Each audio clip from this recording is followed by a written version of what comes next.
है armies, welcome back to my channel. So armies, जैसे कि मैंने नेक्स्ट एपिसोड में देखा था, फिलिक्स और हिंजिन की शादी हो जाती है। वही जिमिन 6 मंथ प्रेग्नेंट था और सुगा हेल का राजा बन जाता है। अब आगे वीडियो में आगे बढ़ने से पहले अगर आप मेरे चैनल पे नए हैं तो चैनल को सब्सक्राइब करके बेल आइकन को हिट कर दें, वीडियो को लाइक करें, कमेंट करके मुझे आपका फेवरेट पार्ट बताएं। अच्छा लगा तो अपने दोस्तों के साथ भी शेयर कर दें। तो चलिए आगे बढ़ते हैं। वीडियो में आगे बढ़ने से पहले मैं आपसे कहना चाहती हूँ कि ये रॉयलिटी का लास्ट वीडियो है एंड मैं इस एफएफ को मिस करने वाली हूँ। आप कमेंट करके मुझे ज़रूर बताना कि आप रॉयल्टी को मिस करोगे कि नहीं। चलिए आगे बढ़ते हैं। एक रूम से चिल्लाने की ज़ोर ज़ोर से आवाज़ें आ रही थी, जैसे कोई दर्द में चिल्ला रहा हो। उस रूम के बाहर यूंगी आगे पीछे घूम रहा था। वहाँ सभी मौजूद थे, नामजिन, तेकू, काइहो, फिलिक्स, यूंजिन। और फिलिक्स अपने डैड को देख रहा था। डैड, आप टेंशन मत लीजिए, सब ठीक हो जाएगा, फिलिक्स ने यूंगी की ओर देखते हुए कहा। वो 1 घंटे से अंदर है, अभी तक कुछ हुआ क्यों नहीं है? जिमिन को इतना दर्द क्यों हो रहा है? यूंगी ने कहा। ये जिमिन की डिलीवरी का टाइम था।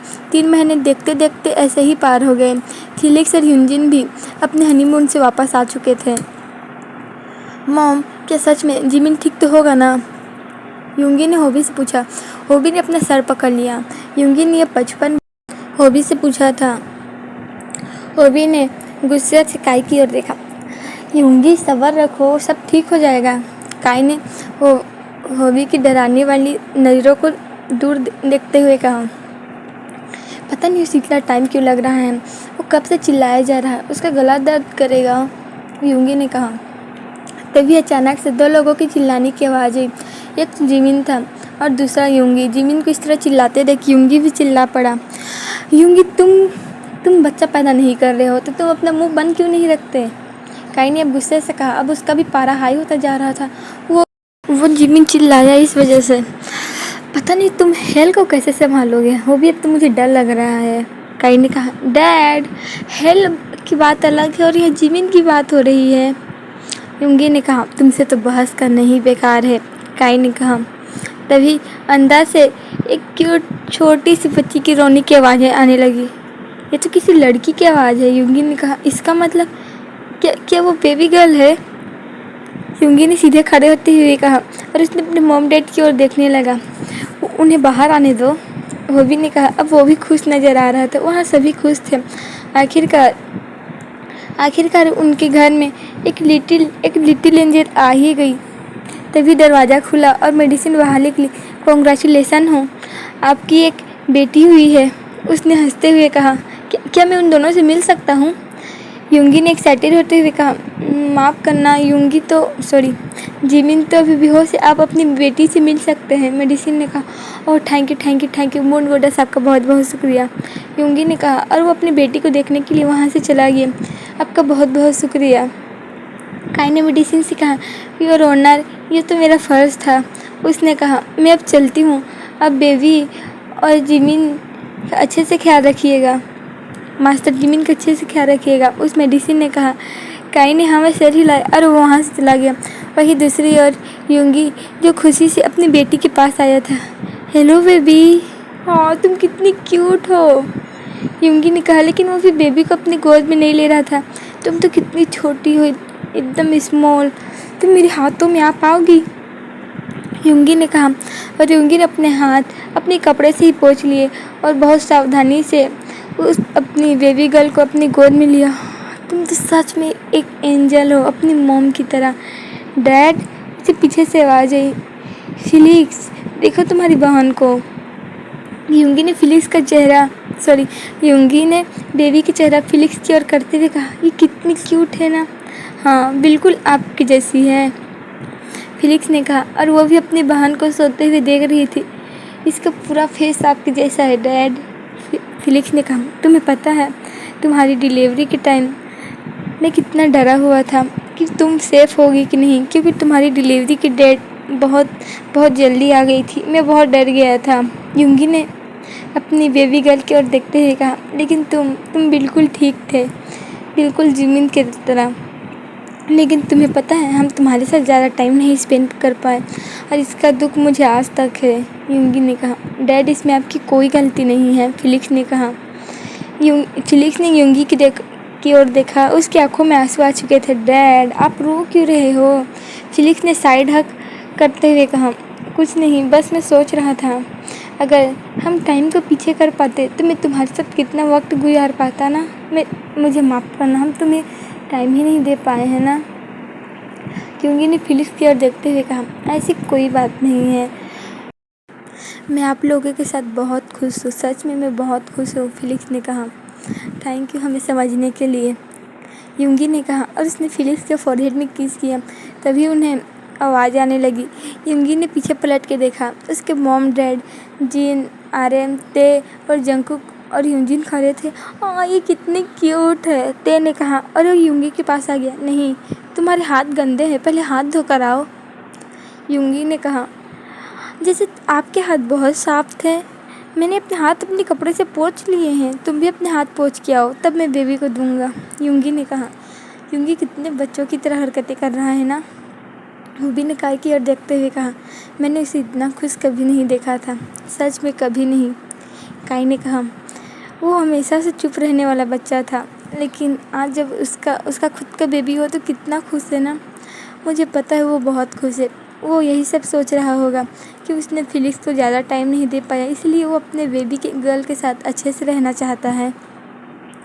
जिन ने होबी से कहा, तुम्हें पता है जब फिलिक्स हमारे साथ था तो हमने तो उसके साथ बहुत टाइम स्पेंड किया है और उसने भी हमारे साथ बहुत मज़े किए हैं। होबी, काई, अब तुम दोनों का समय है अपनी पोती के साथ खेलने का। अब तुम्हें रिटायर हो गए हो, तब अब अपनी बहू, बेटे बहू और अपनी पोती के साथ रहो और मज़े करो। हमारा तो ठीक है, होबी ने कहा और उसने ते और जंकुक की ओर इशारा करते हुए कहा, तुम लोग कब बनने वाले हो? तुम भी ना, तुम अब हमें शर्मिंदा कर रहे हो, जिन ने कहा।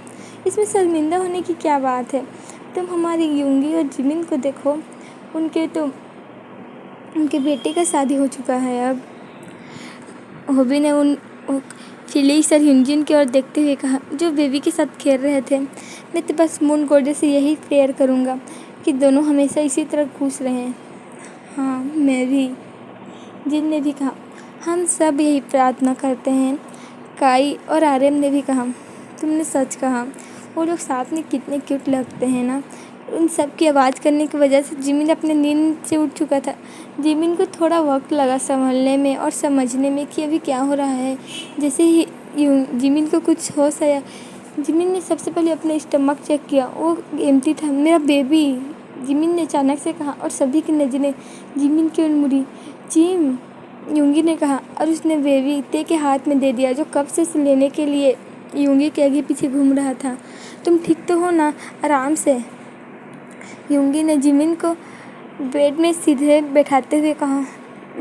मैं ठीक, क्या? जिमिन ने सोचते हुए कहा। फिर उसे याद आया कि उसने बेहोश होने से पहले अपनी बेबी गर्ल की आवाज़ सुनी थी। यूंगी, हमारी बेबी, हमारी गर्ल, जिमिन ने खुश होते हुए कहा। हाँ, वो बेबी गर्ल है जिमिन, वो बेबी गर्ल है। तुम्हें पता है मैं कितना खुश हूँ, मैं सच में बहुत खुश हूँ, यूंगी ने कहा और उसने जिमिन के फोरहेड को किस किया। जिम देखो, ते ने बेबी गर्ल को जिमिन के पास लाते हुए कहा। ये तो बिल्कुल यूंगी की तरह दिख रही है, जिमिन ने बेबी के फोरहेड को टच करते हुए कहा। बेबी थोड़ा नींद में हिली, लेकिन वो फिर सो गई और सोती भी बिल्कुल यूंगी की तरह ही है, जंकुक ने कहा। तुम ज़्यादा बोल रहे हो, यूंगी ने जंकुक को देखते हुए कहा। ओह योंग, आपको जलन हो रही है, जंकुक ने कहा। मुझे कोई जलन नहीं हो रही है, यूंगी ने अपना सर दूसरी ओर घुमाते हुए कहा और जिमिन उसे इस तरह देखकर खुश था। जिम, तुमने कोई नाम सोचा है? हमने नाम ढूंढने का मौका फिलिक्स और यूजिन को दिया है, जिमिन ने फिलिक्स की ओर देखते हुए कहा। मॉम, मैं अपनी बहन का नाम रखूं? फिलिक्स ने हैरान होते हुए कहा और जिमिन ने हाँ में सर हिलाया। फिलिक्स ने यूजिन की देखा और कुछ सोचकर उसका नाम जेनी बताया। जेनी, मिन जेनी, कितना प्यारा नाम है। ओह, जिमिन ने बेबी को खिलाते हुए कहा। लगता है हम सही वक्त में आए हैं, तुमने सही कहा बेबी, एक आवाज़, दो आवाज़ आई। सभी ने दरवाजे की ओर देखा, वहाँ इनबू और इन खड़े थे।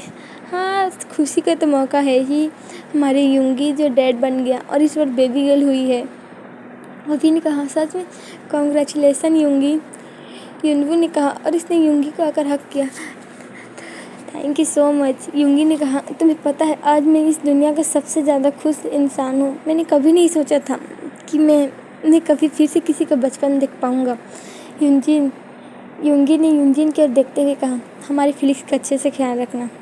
अच्छा तुम ऐसे ख्याल नहीं रखोगे तो मैं हूँ ही, युंगी ने कहा और सभी हंसने लगे। युंगी, तुम हमारे दामाद को इस तरह डरा नहीं सकते, हमारे सनी लो को तुम इस तरह डरा नहीं सकते, जिमिन ने कहा। जिम, बस मैं उसे समझा रहा था।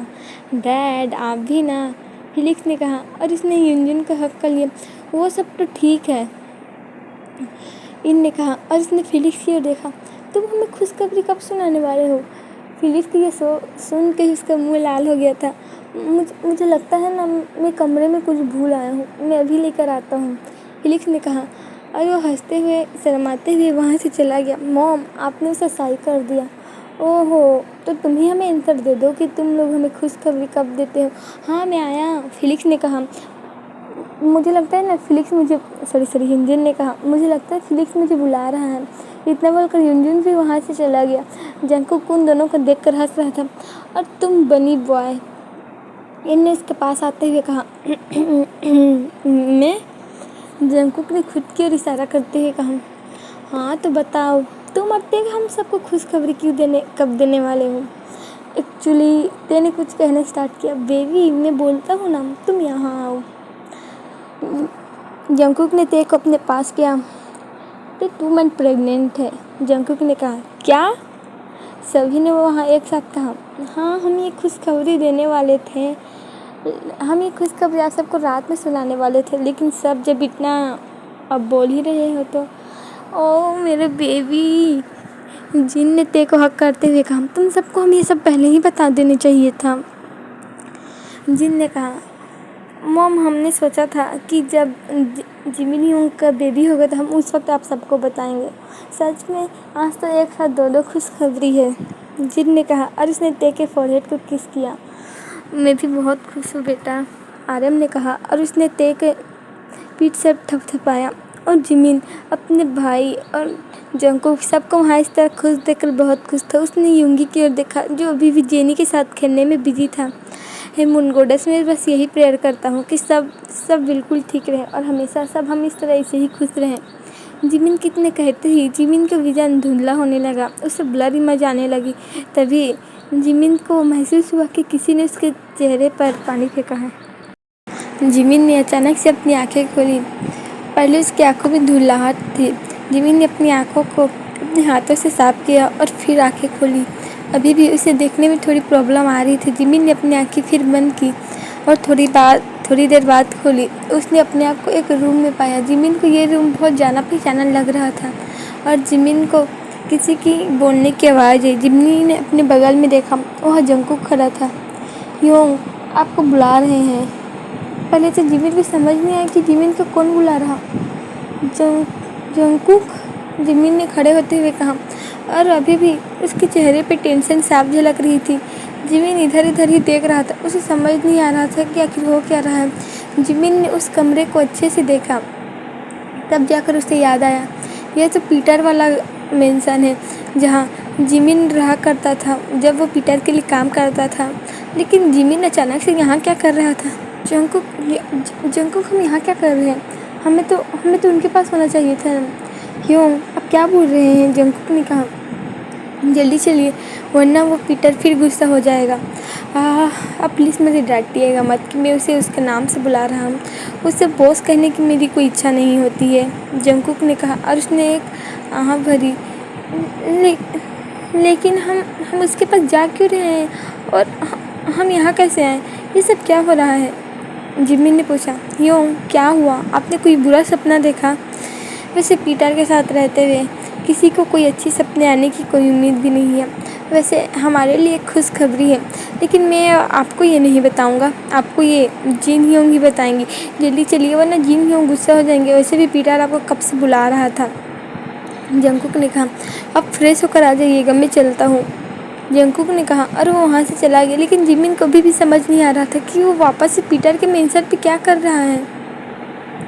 जिमिन ने इस बारे में बहुत सोचा कि ऐसे क्या हो सकता है कि वो तो अभी तो हेल में था, अपने बेडरूम में था, सभी को हंसते खेलते देख रहा था, सब वहाँ कितने खुश थे। जिमिन का अपना बेबी हुआ था। जिमिन ने अपने स्टमक टच किया लेकिन उसे कुछ फील ही नहीं हो रहा था। उसे ऐसे कभी नहीं लगा कि उसकी स्टमक में कभी बेबी था। जिमिन को कुछ समझ नहीं आ रहा कि आखिर हो क्या रहा था। जिमिन ने और ज़्यादा सोचने का ना सोचा और वहाँ से उठकर वो फ्रेश होने के चला गया। जब वो फ्रेश होकर आया तो उसने देखा कि जंगकुक जिन से कुछ बात कर रहा है और ये जिमिन को बहुत जाना पहचाना ही लग रहा था। लेकिन जिमिन को समझ नहीं आ रहा था कि आखिर यहाँ हो क्या रहा है। वो तो अभी हेल में था, वो हेल से अचानक यहाँ कैसे आ गया। जिमिन ने सोच लिया कि वो जिन, जंगकुक और आर्यन, यहाँ जितने भी उसके तरफ के पार्टी वाले लोग हैं, उन सबसे यही बातें पूछेगा। जिमिन इसके पास जा ही रहा था, तभी वहाँ पीटर अचानक से आ गया। मैं तुम्हें कब से बुला रहा हूँ, क्या तुम्हें समझ नहीं आता? लेकिन जिमिन पीटर को देखकर शौक था। पीटर तो 6 महीने पहले ही मर चुका था। लेकिन 6 नहीं, 9 महीने। हाँ, जिमिन ने खुद को करेक्ट किया। क्या 9 महीने? पीटर ने जिमिन से पूछा। तो तुम कब से अपने बॉस को तुम बोलने लगे? जिमिन भूलो मत, तुम्हें अपने बॉस के प्रति रोया रहना। क्या तुम उस सुगा की बात से भाग चुके हो? सुगा? जिमिन ने उसका नाम लिया। तुम इतना अजीब बिहेव क्या कर रहे हो? क्या तुम्हारी तबीयत ठीक नहीं है? पीटर ने जिमिन के माथे पे हाथ रखते हुए कहा। नहीं, तुम तो ठीक लग रहे हो। तुम्हें हुआ क्या है? पीटर ने भी पूछा। लेकिन जिमिन सभी तरफ को बहुत हैरानी से देख रहा था। उसे कुछ समझ नहीं आ रहा था। तभी से एक आवाज़ आई, एक जानी पहचानी आवाज़। और जिमिन इस आवाज़ को अच्छे से पहचानता था। जिमिन? उसे फिर से आवाज़ आई। जिमिन ने पलट के देखा, वहाँ जीसू खड़ी थी। जीसू ने जिमिन ने कहा, तुम ठीक तो हो ना? क्या पीटर तुम्हें फिर से परेशान कर रहा है? पीटर, मैंने तुम्हें कितनी बार कहा है कि तुम्हें हमारे भाई के साथ ऐसा नहीं करना चाहिए। नूना, आपको अच्छे से पता है कि वो हमारा भाई नहीं है। पीटर ने कहा, तुम अपनी बात अपने मुंह बंद रखो। वो हमारा भाई है और ये तुम्हारे कहने ना कहने से कुछ नहीं होगा। जिमिन, तुम टेंशन मत लो, मैं उस पीटर को अच्छे से सबक सिखाऊंगी। और एक बात, हमें बोगम का पता चल गया है, वो सऊदी अरब में है और इन सब में सुगा का कोई हाथ नहीं है। जीसू ने कहा। लेकिन जिमिन को तो समझ ही नहीं आ रहा था कि आखिर हो क्या रहा है। जिमिन ने खुद में सोचा, क्या वो सपना देख रहा है? हाँ, वो शायद सपना ही देख रहा होगा। जिमिन अभी थका हुआ था, अभी उसने एक बेबी को जन्म दिया था, इसीलिए वो थक कर अभी सपना देख रहा है। जिमिन बस यही सब सोच रहा था। Jimin, Jimin! जीसू ने उसे हिलाया। हाँ, तुम ठीक तो हो ना? मुझे नहीं लगता कि तुम्हारी तबीयत ठीक है। तुम आज के लिए छुट्टी ले लो, मैं पीटर को संभाल लूँगी, ओके? जिमिन ने कहा और जीसू ने जिमिन से कहा और उसने जिमिन के गाल थपथपाए। और जिमिन वहीं पर खड़ा हुआ था। उसे बहुत अजीब से लग रहा था। उसके मुंह से कुछ निकल भी नहीं रहा था कि आखिर वो क्या करे। जिमिन ने बहुत हिम्मत जुटाई और जंगकुक और जिन के पास गया, जो वहाँ पर बैठे हुए थे। जंगकुक? हाँ, जिमिन ने कहा। ह्योंग, आप आ गए। जिन ह्योंग आपको कुछ बताना चाहते हैं, जंगकुक ने खड़े होते हुए कहा। जिमिन ने हैरान होते हुए जिन की ओर देखा और उसे जोर से गले लगा लिया। जिमिन, क्या हुआ? जिन ने जिमिन के पीछे के बाल सहलाते हुए कहा, मुझे समझ नहीं आ रहा कि ये सब क्या हो रहा है। हम अभी हेल में थे, हम अचानक से यहाँ कैसे आ गए? जिमिन ने कांपती हुई आवाज़ में कहा। जिमिन? जिन ने जिमिन से दूर हटते हुए कहा, तुम्हें क्या हो गया है? कौन कहाँ था? कौन हेल में था? और हम हेल में क्यों रहेंगे? जिन ने हैरान दिखते हुए कहा। क्या? जिमिन ने कहा। ह्योंग, आप वो सब छोड़ो। जिन ह्योंग, आप जल्दी नहीं बताते क्यों नहीं? जंगकुक ने खुश होते हुए कहा। ओके, गेस करो कि क्या हो सकता है? जिन ने कहा। लेकिन जिमिन को तो कुछ समझ में ही नहीं आ रहा था। फिर जिन ने जिमिन का हाथ पकड़ा और अपने पेट पे लेकर गया। मैं प्रेग्नेंट हूँ जिमिन। जिन ने खुश होते हुए कहा। मैं ये बात आर्यन को बताने के लिए कब से मरा जा रहा हूँ। पता नहीं आर्यन कब अपने मिशन से वापस आएगा। और गॉड, मैं कितना खुश हूँ, जिन ने कहा। लेकिन जिमिन को तो बहुत बड़ा शौक लगा था। जिन प्रेग्नेंट कैसे हो सकता है? उसका बेबी तो जिमिन और तय है ना, फिर जिन कैसे प्रेग्नेंट हो सकता है? जिमिन यही सब सोच रहा था और इतना ज़्यादा सोचने की वजह से उसकी तबीयत भी ख़राब हो गई और वो वहीं पर बेहोश हो गया। जिमिन, ह्योंग, पता नहीं इसे क्या हो गया है। जब से आज उठा है बहुत अजीब से बर्ताव कर रहा है। जंगकुक ने जिमिन को उठाते हुए कहा, जंगकुक तुम इसे अपने रूम में ले जाओ। जिन ने कहा और जंगकुक ने जिमिन को उसके रूम में ले जाकर छोड़ दिया। जब जिमिन को होश आया तो उसने खुद को फिर से रूम में देखा। वो इधर उधर सोच रहा था, क्या मैं फिर से सपना में ही हूँ? लेकिन मुझे तब सपने से जग जाना चाहिए ना, जिमिन ने कहा और उसने खुद को छुट्टी काटा, लेकिन उसे ही दर्द हुआ। नहीं, मुझे कुछ बड़ा प्रूव करना पड़ेगा, जिमिन ने कहा और उसने बगल से अपनी गन उठाई और खुद के माथे पे सो रखा। लेकिन तभी दरवाज़ा खुला। जिमिन योंग, आप ये क्या कर रहे हो? जंगकुक ने बंदूक छीनते हुए कहा, आप पागल हो? आप ये क्यों कर रहे थे? आप मरना क्यों चाहते हैं? आपको पता है मैं आपको यही खुशखबरी देने आया था कि बोगम सऊदी अरब से आ रहे हैं। आपको खुश होना चाहिए, लेकिन आप खुद को मार रहे हैं। जंगकुक ने गुस्से से ये सब कहा, लेकिन जिमिन को अभी भी यही लग रहा था कि वो सपने में है। जंगकुक, तुम समझ नहीं रहे, मुझे जागने की बहुत ज़्यादा ज़रूरत है। मैं इस सपने में नहीं रह सकता, जिमिन ने कहा।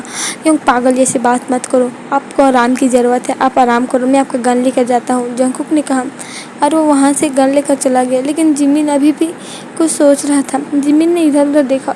ड्रोन में उसे एक पत्ती मिला। जिमिन ने उस पत्ती को उठाया, अपने कलाई पे एक बार चलाया। पहले तो उसे कुछ महसूस नहीं हुआ, फिर अचानक से वहाँ खून आना स्टार्ट हो गया और जिमिन को जलन और दर्द होने लगी। मतलब मैं सच में अर्थ में हूँ? इसका मतलब मैंने जो सब भी देखा वो सपना है, जिमिन ने कहा। और जिमिन जल्दी से उठकर अपने कमरे से निकल कर वो जल्दी से सुगा के पास गया। उसे पता था कि सुगा अभी भी कैद होगा। अगर जिमिन ने ये सब सपना देखा है तो वो सच में कैद होगा। जिमिन सुगा के पास गया। सुगा जो अपना सर नीचे करके लेटा हुआ था। सुगा, जिमिन ने कहा। सुगा ने ऊपर देखा। आखिर तुमने अपनी रॉयल्टी दिखा ही दी ना, सुगा ने कहा। तुमने कहा था कि तुम आज मुझे यहाँ से लेकर जाओगी, जंगकुक हमारा वेट करेगा। तुम आज मुझे यहाँ से भगाने वाले थे जिमिन, फिर तुम्हारा मन कैसे बदल गया? तुमने मुझे यहाँ से लेकर क्यों नहीं गए? यूँ सुगा जिमिन से यही सब कह रहा था, लेकिन जिमिन तो सुगा को ही देख रहा था। उसने सुगा के सेल का दरवाज़ा खोला और सुगा के पास गया और उसे जोर से गले लगा लिया और रोने लगा। तुम यही हो, तुम यही हो। ये मेरे साथ क्या हुआ? जिमिन ने कहा, लेकिन उसके हाथ से खून अभी भी निकल रहा था और सुगा ने जल्दी महसूस कर लिया। जिमिन, तुम्हारे हाथ से खून निकल रहा है, सुगा ने कहा और जिमिन ने हक ब्रेक किया। क्या तुमने अपनी कलाई काटी है? ओह गॉड, मेरे पास तो कुछ है भी नहीं तुम्हारे खून को रोकने के लिए। लेकिन जिमिन उसे स्माइल कर रहा था। क्या तुम पागल हो? तुम इस हालत में भी मुस्कुरा रहे हो? क्या तुम्हारे सर में कहीं चोट लगा है? सुगा ने उसके सर को हिलाते हुए कहा। लेकिन जिमिन ने कुछ ना कहते हुए अपने होठ सुगा के होठ के साथ मिला लिया और उससे डीपली किस करने लगा। जिमिन बहुत ज़्यादा एग्रेसिव था और थोड़ी देर बाद जिमिन ने किस ब्रेक किया। Love you so much. उसने सुगा के फेस के सभी तरफ को किस किया और वहाँ से चला गया। क्या ये पागल हो गया है? सुगा ने खुद से ही कहा और उसने अपने होठ टच किए जहाँ जिमिन ने उसे किस किया था। अगर मैंने ये सपना देखा है तो मैं अपने सपने को हकीकत बना कर रहूँगा। यूँगी, तुम टेंशन मत लो, मैं तुम्हें अपना बना कर रहूँगा और ये जल्द ही होगा। इस सीज़न में नहीं, कम से कम अगले सीज़न में, जिमिन ने कहा और उसने एक शैतानी भरी मुस्कान दी। और ये ड्रामा यहीं पर ख़त्म हो गया है। आर्मीज़, आपको ये FF कैसा लगा कमेंट करके मुझे ज़रूर बताएं। और आर्मीज़ प्लीज़ सपोर्ट मी, मेरा चैनल डूबता जा रहा है, ना ही मेरे 1K सब्सक्राइबर हुए हैं और मेरा वॉच टाइम भी गिर रहा है। प्लीज़ बहुत सारा सपोर्ट करें। और आपको बताएं, आप मुझे कमेंट करके ज़रूर बताएं कि आपको ये लास्ट में ट्विस्ट कैसा लगा और आपको क्या लगता है कि सीज़न 2 आना चाहिए कि नहीं आना चाहिए। तो जैसे कि रॉयल्टी का एपिसोड ख़त्म हो गया है तो मैं नेक्स्ट जो सीरीज़ स्टार्ट करने वाली हूँ उसका नाम है डेड गर्ल राइटर और वो एक हॉरर स्टोरी होने वाली है। लेकिन आप ज़्यादा डरो मत, ज़्यादा कुछ नहीं होगा, लेकिन हाँ वो स्टोरी बहुत इंटरेस्टिंग होगी। तो आप उसे भी बहुत सारा सपोर्ट करना जैसा आपने रॉयल्टी को किया था। और प्लीज़ आर्मी मेरी हेल्प कर दो प्लीज़। और हैप्पी आर्मी डे। मेरे नए FF को भी बहुत सारा प्यार देना और लव फॉरएवर का नेक्स्ट एपिसोड जल्द ही आएगा, तो आप टेंशन मत लेना और बहुत सारा कमेंट करना, बहुत सारे लाइक करना ताकि मेरे चैनल फिर से ग्रो कर सके।